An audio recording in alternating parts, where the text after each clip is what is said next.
con los adultos, que vamos a puntualizar, además de que es muy importante reconocerlo, como ya lo comentó el doctor, y saber la causa, porque pues no hay diferentes tipos, y si nos enfocamos en tratar a lo mejor una causa que no es la correcta, pues el tratamiento del paciente no va a ser el ideal.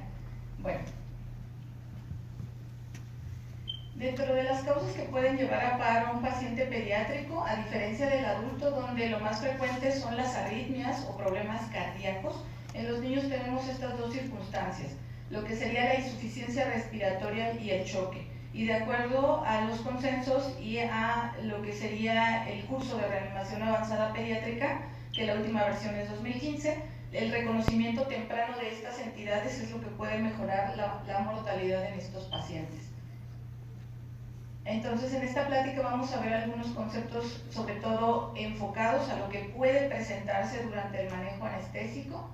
Como definición vamos a ver que el choque va a ser aquel estado de hipoperfusión que se presente en los tejidos, que sea originado por un desbalance que se dé entre el consumo y la entrega de oxígeno, y que en un extremo, ¿verdad?, va a llevar a disfunción de órganos y a la muerte del paciente.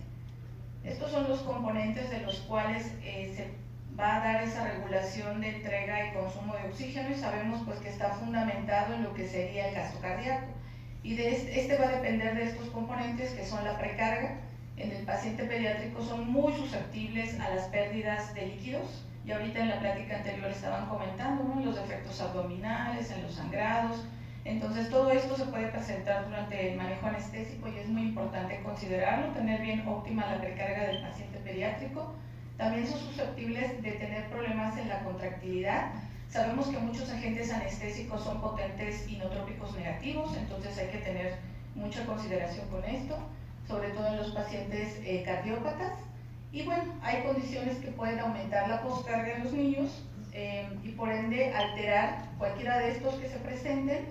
Pueden alterar lo que sería el volumen latido, que en conjunto con la frecuencia cardíaca son los que nos generan el gasto cardíaco. Y bueno, el poder mantener un buen gasto cardíaco con unas adecuadas resistencias vasculares va a llevar a que tengamos una presión, no solo la presión arterial, porque recuerden que hay pacientes que pueden estar chocados y estar normotensos, sino una presión media sistémica. La presión media sistémica es la que más nos interesa porque es la que va a dar la perfusión a cada uno de los tejidos. Entonces, si se presenta alguna alteración y esta presión se altera, pues va a haber diversos mecanismos compensadores para poder mantenerla y tratar de mantener una presión arterial normal. Estos componentes, ¿verdad?, son muy importantes monitorizarlos. Ahorita vamos a ver algo de lo clínico, pero ya estando en una sala de anestesio, tenemos a veces herramientas que también son muy accesibles. Recuerden que el organismo tiene una alta capacidad de poder tener oxígeno disponible. En los estudios que se han hecho, pues sabemos que el organismo tiene alrededor de 600 a 800 mililitros por minuto por metro cuadrado que le ofrece al organismo, y en condiciones basales o de reposo, el organismo solo toma 120 a 200 o máximo 220 mililitros. Esto quiere decir, si hacemos una regla de 3, que la capacidad de extraer oxígeno en condiciones basales es alrededor del 25 al 30%. De una forma más sencilla, si el paciente no tiene cortocircuitos intracardíacos, el ventrículo izquierdo va a expulsar sangre que está saturada del ventrículo izquierdo alrededor del 95 o arriba, ¿verdad? Lo más saturado. Si nosotros tenemos al paciente intubado, le damos oxígeno, esa concentración de sangre va a estar bien saturada, se va a repartir en la economía, y si yo puedo monitorizar al paciente, como suele ser en cirugías grandes, con un catéter que esté en el sistema venoso, específicamente a nivel de la aurícula, que es la sangre que retorna de todo lo que utilizó el organismo, mi saturación en la aurícula debe de andar alrededor del 70%, porque quiere decir que el organismo solo utilizó el 30%. Evidentemente esto es algo muy sencillo para poder monitorizar en un periodo anestésico prolongado o que se está complicando, para detectar si hay alguna anormalidad. Tenemos diversas fórmulas. Sabemos pues que lo que sería la disponibilidad de oxígeno está dado por el gasto cardíaco y por el contenido arterial de oxígeno, y lo que sería el consumo pues va a estar dado por esta misma disponibilidad que yo tengo y por lo que el tejido está utilizando momento a momento. Entonces, una primera recomendación sería, si es posible y el paciente tiene un catéter venoso y si la cirugía está siendo prolongada, está habiendo complicaciones, es conveniente monitorizar esta saturación venosa central, porque es la que con variaciones muy finas nos puede decir si hay algún problema en la hemodinamia del paciente. Estas fórmulas, bueno, las pongo aquí para que vean pues que podemos rápidamente también, si tenemos esa gasometría arterial y esa gasometría venosa, hacer un taller y poder discernir estos valores que son importantes y que yo comentaba. El contenido arterial de oxígeno, el valor normal está entre 16 a 20 mililitros por decilitro y se calcula teniendo en mi gasometría la hemoglobina por esta constante que refleja la cantidad de oxígeno que se transporta por cada gramo de hemoglobina, que sería 1.34 por la saturación arterial de oxígeno de mi gasometría, y sumo a esto, ¿verdad?, otra constante que ya es un gradiente de disolución del oxígeno en los tejidos multiplicado por la presión arterial de oxígeno que me dé en la gasa. Esto, ¿verdad?, lo hago de la misma forma, pero usando la saturación venosa que ya les comentaba y la presión venosa de oxígeno en mi gasometría central, y de tal forma voy a obtener el contenido venoso. Tan solo el hacer esto, ¿verdad?, de una forma muy sencilla nos va a dar algo muy parecido a la extracción y que nos va a hablar de cuál es la diferencia entre el oxígeno a nivel arterial y el oxígeno venoso, que sería la diferencia arteriovenosa. Estos contenidos los restamos, lo que me da aquí se lo resto, y la diferencia arteriovenosa debe de andar entre 3 a 5.5, no más de 6. De tal forma que yo así puedo saber cómo está el paciente, más o menos voy infiriendo, ¿verdad?, cómo está esa cantidad de oxígeno que están necesitando los tejidos. Bueno, esto de una forma sencilla sabemos pues que la extracción normal, ya les comentaba, está entre 25 a 30. Si ya se presenta arriba de 30 y hasta 50 se puede considerar elevado, y esto se puede elevar si el niño está anémico, si está hipoxémico, si tiene sangrado, si tiene fiebre durante el transoperatorio, y si esta extracción aumenta arriba del 50%, pues ya estaríamos catalogando al paciente con choque. Recuerden que el paciente puede tener choque y los datos en pediatría pueden ser más sutiles o tardarse en presentar. Y evidentemente ya algo que esté el paciente necesitando una extracción de más del 60, pues ya es casi incompatible con la vida y hay que darle atención. Y si yo tomo solo la saturación venosa, ¿verdad?, hay demasiados estudios, pues que ya sabemos que un rango normal sería entre 65 a 75 y nos está hablando que la extracción de los tejidos es normal. Si esto se va disminuyendo, también si se altera es patológico, si sube, pues, porque quiere decir que el tejido no está alcanzando a extraer lo que necesita, hay un estado de hiperdinamia. Pero lo que más frecuentemente podremos ver en una sala de anestesia es que esta saturación baje. Y si conforme sea la intensidad de lo que esté bajando, pues van a ser las condiciones que va a tener el paciente. Y si se me empieza a poner mal y yo le tomo una reserva de 40, pues sé que ya está entrando en un metabolismo anaeróbico y que puede caer en una disfunción orgánica. Entonces tengo que corregir la hipoxia por evitar la anaerobiosis. Aquí va a ser algo muy importante entonces la monitorización clínica, la monitorización por la saturación venosa, el poder tomar una gasometría arterial y una venosa para hacer mi taller y valorar, ¿verdad? A lo mejor estamos corriendo y tenemos muchos problemas en el momento de la anestesia, pero tan solo ver un lactato elevado, sabemos que ya el paciente está en anaerobiosis y que esto se debe corregir, porque si no, pues el daño celular puede ser irreversible y condicionar la muerte del individuo. Entonces en el choque, pues lo fundamental va a ser que puedan coexistir diversos tipos de hipoxia. Entonces la hipoxia tisular en el choque generalmente es isquémica, por alteración en algún momento que ahorita vemos de la perfusión, ¿no? Pero también pueden coexistir otros tipos de hipoxia. Recordemos que está la hipoxia anémica, la hipoxia hipoxémica y la hipoxia histotóxica. Y en relación, porque después las presentaciones de choque, ¿verdad?, vamos a hablar de la hipoxia isquémica. Esta pues va a ser porque el tejido no está recibiendo un flujo sanguíneo adecuado. Y aquí, bueno, las aminas no siempre van a ser la solución, ¿verdad? Vamos a ver si el paciente puede estar hipovolémico, está con mucha vasoconstricción, inclusive por dolor, se está alterando la función cardíaca por algún medicamento que yo esté usando, si tengo que dar anestesia a un paciente que tenga antecedentes de, por ejemplo, de leucemia y uso de antracíclicos, puede ser que ya su función cardíaca no sea buena, ¿sí? o está teniendo alguna complicación grave al flujo sanguíneo, que puede ser un derrame pericárdico, un taponamiento, ¿verdad? Un neumotórax a tensión. Entonces tenemos que evaluar la condición. Entonces, esto, llevándolo a la clínica, pues lo más relevante va a ser el estado de hipoperfusión, ¿verdad? Entonces vamos a ver cambios en la piel, en la coloración, vamos a ver alteración en los signos vitales, y algo muy representativo, ¿verdad? Y que pues ya son etapas pues ya más avanzadas, porque bueno, a veces también tendremos que valorar para anestesia a niños que ya están mal y que se les tiene que hacer algún procedimiento, ¿no? Entonces es importante categorizar el grado del choque. En este caso, algo ya pues ominoso sería que el niño tenga un estado mental alterado, lo cual es más frecuente en los lactantes, a diferencia de los niños más grandes. Los adolescentes y los adultos pueden estar viviendo su muerte, es decir, pueden estar chocados, muy chocados, y no tener cambios mentales. No así los neonatos y los lactantitos, que rápidamente se hipoperfunden y empiezan a tener letargia o inconsciencia. Y bueno, aquí es importante, ya había dicho algunos de los parámetros que tenemos que evaluar, clínicos, y ver la causa, ¿no? Siempre es importante buscar la etiología. Otra de las cuestiones es que en los niños suele haber más cambios en cuanto a que las condiciones que los afecten o son más susceptibles a la hipovolemia y a la depresión miocárdica. No así en el adulto, donde el adulto va a tener tendencia a la vasoplegia y a tener una alteración inadecuada del oxígeno que se utiliza.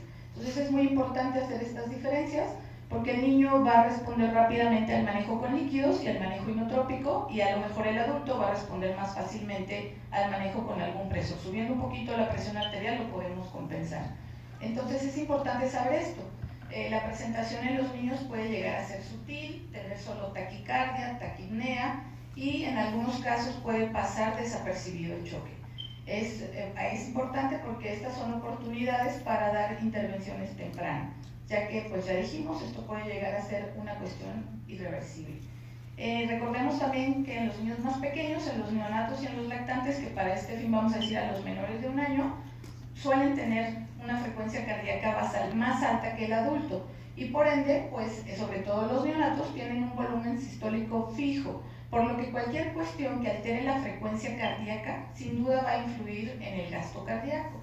Es importante saber también que los niños pueden tener muy aumentadas sus resistencias vasculares sistémicas, y que bueno, ya encontrar realmente un pequeño hipotenso es porque ya agotó los mecanismos que puede tener su organismo, o sea, ya es un choque descompensado, y si está bradicárdico, pues ya son señales ominosas. Entonces, bueno, en el sentido de lo que estamos revisando, pues hay que ver, ¿no? O sea, ustedes hacen sin duda una valoración muy acuciosa, entonces hay que ver, pues, si el problema es una emergencia, que se tiene que meter un paciente chocado, qué condiciones puede tener para tener un choque, qué riesgo anestésico tiene este paciente.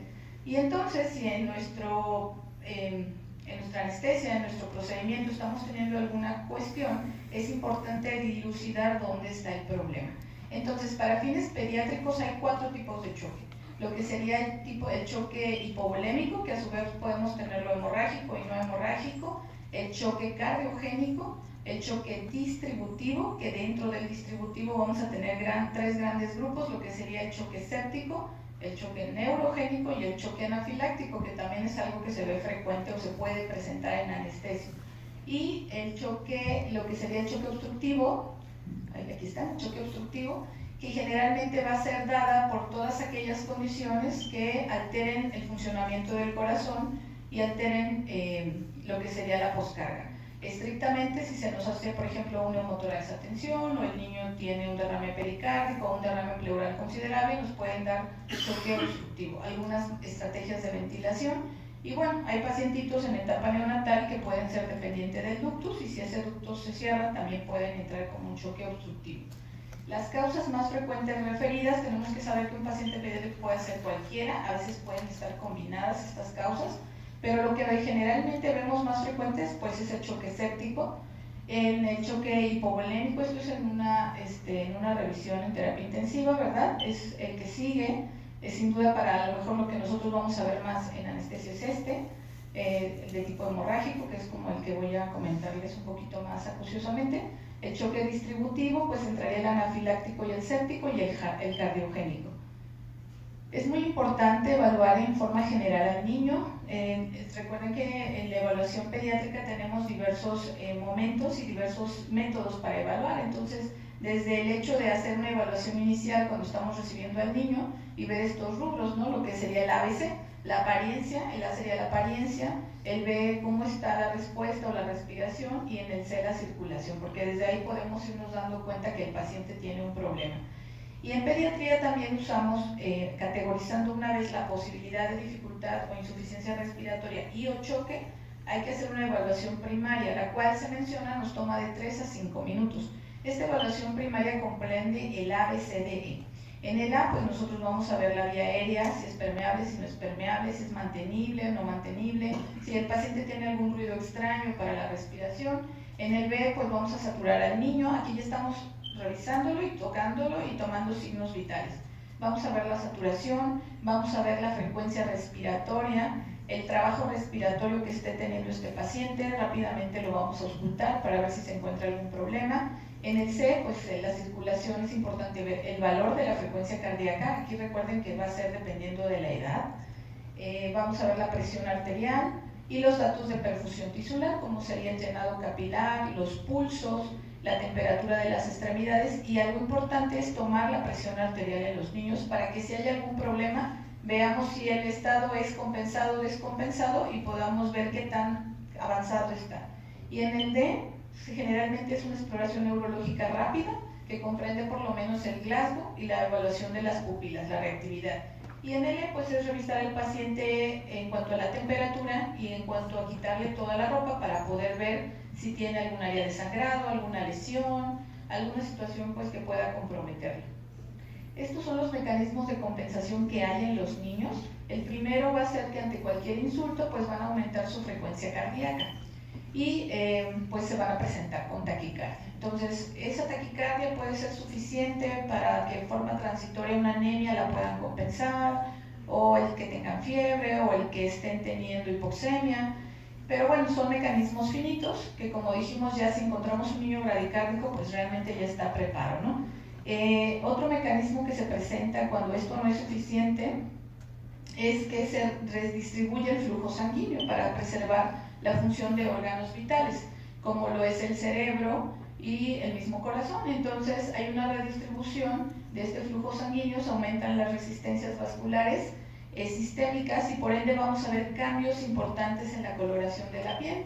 La temperatura, la piel va a estar fría, estar pálida, va a estar sudorosa, vamos a tener un llenado capilar lento y los pulsos se pueden ir disminuyendo.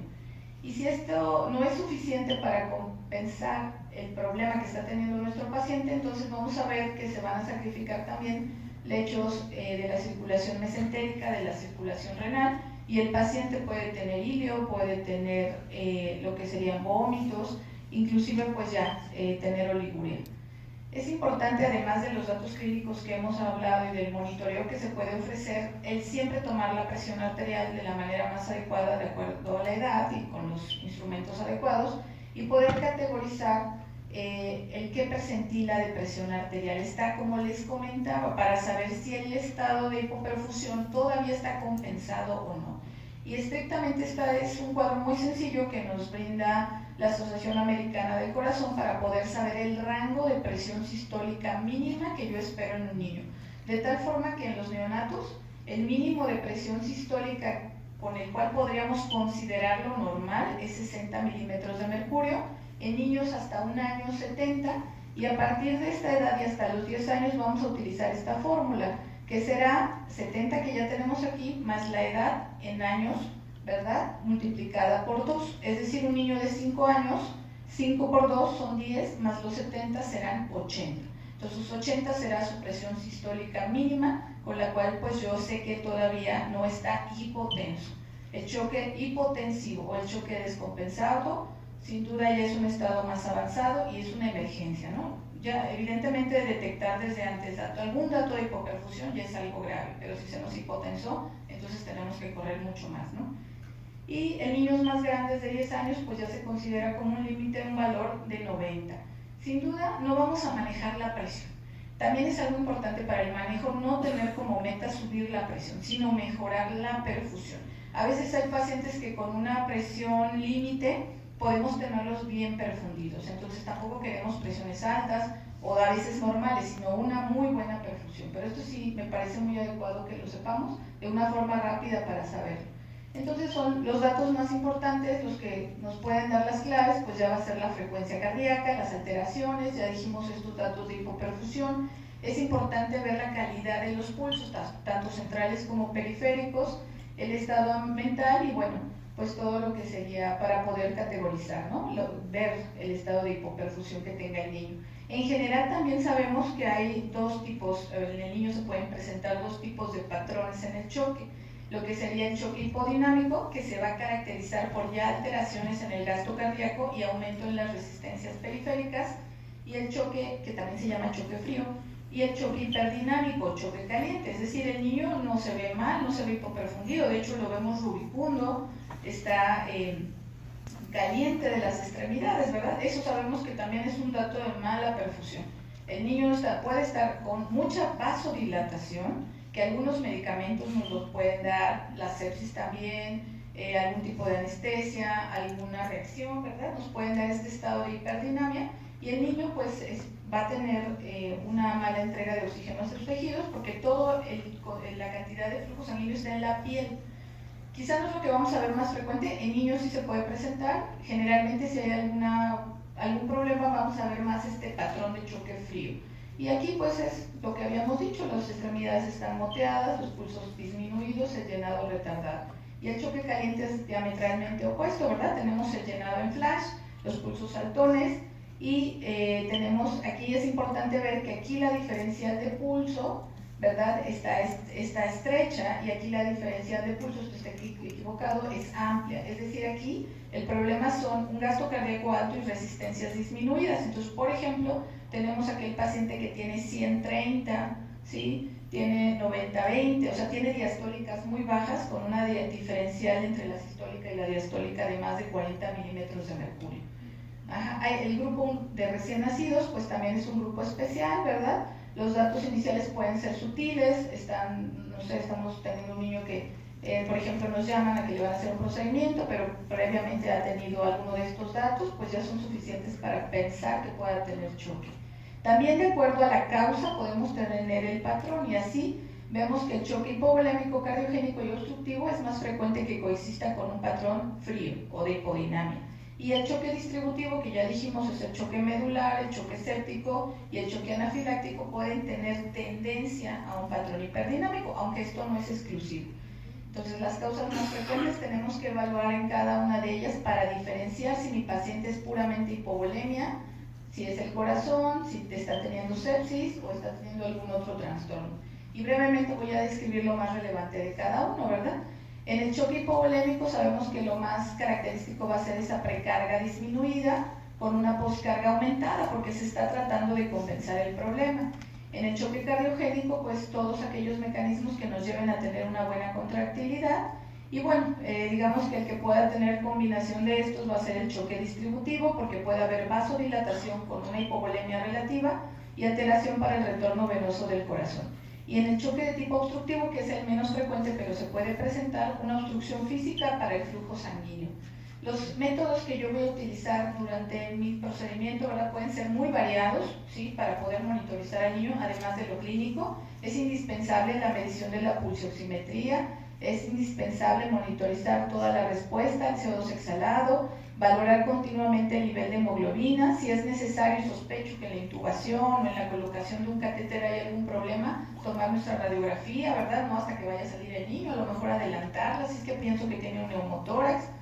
Es importante tener una sonda urinaria si el paciente no está yendo bien, o a veces va a ser necesario ser más agresivos. Y aunque a lo mejor yo planeaba un procedimiento corto sin tanto problema y el niño se me está poniendo mal, tenga que ser más invasivo y ponerle una línea arterial para guiar mejor el manejo y optimizar esto que comentamos.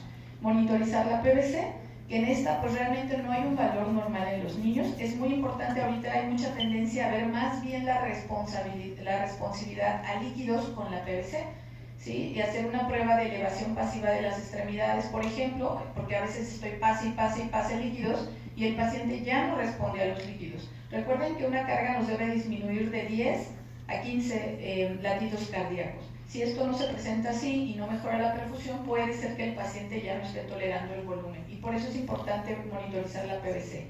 En algún momento pues también la ecocardiografía, y algo pues que aquí también ya se usa mucho, ¿verdad?, y que está teniendo tendencia es el uso del NIRS. Recuerden que el NIRS sobre todo de hecho en anestesia es donde pues hay más estudios de estas mediciones que logramos con los parches cutáneos, y que nos ayudan bastante. Se menciona que el NIRS nos puede predecir, ¿verdad?, con mucha anticipación antes que el paciente se nos esté chocando, porque recuerden que vamos a medir la monitorización regional de oxígeno, ¿no? Entonces el NIRS se me puede alterar, a lo mejor todavía no tengo cambios graves en los signos vitales, pero ya los sensores del NIRS, mediante esta espectroscopía cercana al infrarrojo, ya nos pueden estar diciendo que el paciente está teniendo hipoperfusión. Ahora brevemente, pues el manejo va a estar enfocado en mejorando estas causas. Si la frecuencia cardíaca está teniendo alteraciones, en los niños son muy susceptibles de mejorar su inotropismo administrando calcio, corregir los electrolitos, darles más oxígeno, ¿sí? Si es necesario, pues optimizar la precarga. Podemos, dependiendo de la causa, utilizar siempre de primera intención cristaloides, si es necesario coloides, y llegar a tener un valor óptimo, ¿verdad?, de PVC, que pues en el adulto quizás es más alto, en el niño no es recomendable exceder estos valores. Mejorar el inotropismo, si yo voy haciendo todo esto, ¿verdad?, utilizando aminas de acuerdo a la condición del paciente, inclusive algunos vasodilatadores para tratar de mejorarle la poscarga a ese paciente. Entonces, en el choque distributivo, que sería tener un paciente, por ejemplo, en la sala que nos haga anafilaxia, esto sabemos, cada uno de estos apartados sin duda es para un tema completo, ¿verdad? Pero vamos a tratar de ver lo más relevante. Es algo, el choque anafiláctico, que se puede presentar. Se menciona que de un paciente en cada 1200 procedimientos o en cada 1800. Esto pues son estadísticas de otros lugares.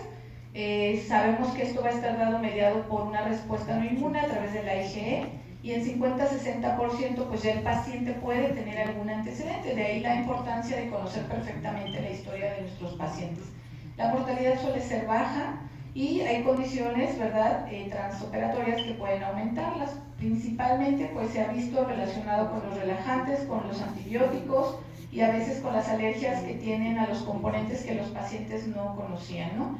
En esta serie, por ejemplo, lo más frecuente pues fue a los relajantes, y vean pues que no están exentos los pacientes. Los datos clínicos pues los vamos a tener desde que empezamos el procedimiento. Pueden ser a nivel de diversos órganos: cutáneo, digestivo, respiratorio, y bueno, puede haber ya datos muy característicos que todos conocemos y que tenemos que clasificar. Hay diversas escalas para ver de acuerdo a la alteración. Obviamente pues ya un paciente que está teniendo un espasmo severo, que está teniendo un compromiso hemodinámico, pues va a tener una categorización más grave. El paciente se nos puede hipotensar, no tiene ningún antecedente previo, ¿verdad?, y de repente se nos puede hipotensar y bajarle gravemente su CO2. Entonces el CO2 también es importante mencionarlo. Esto pues sabemos que esta respuesta se puede presentar en poco tiempo y a veces puede ser duradera, por lo cual es muy importante hacer nuestro ABC, saber el peso del niño, evidentemente sospecharlo, y si es así, eliminar pues lo que nos esté dando esa respuesta, el antígeno, monitorizar al niño, iniciar manejo con adrenalina. Y además de la adrenalina, pues es importante que de acuerdo a las condiciones del niño, pues nosotros hagamos lo necesario, ¿verdad? Si ocultamos que está obstruido, aumentar el oxígeno, poner salbutamol. Si el problema es de vía aérea superior, pues dar epinefrina racémica, estar dando en todo momento altas concentraciones de oxígeno, poder valorar o mejorar la volemia, dar antihistamínicos, ranitidina, y estar muy pendientes de nuestros pacientes. Pues aunque ustedes son expertos en esto, es importante solamente tener la sospecha, ¿verdad?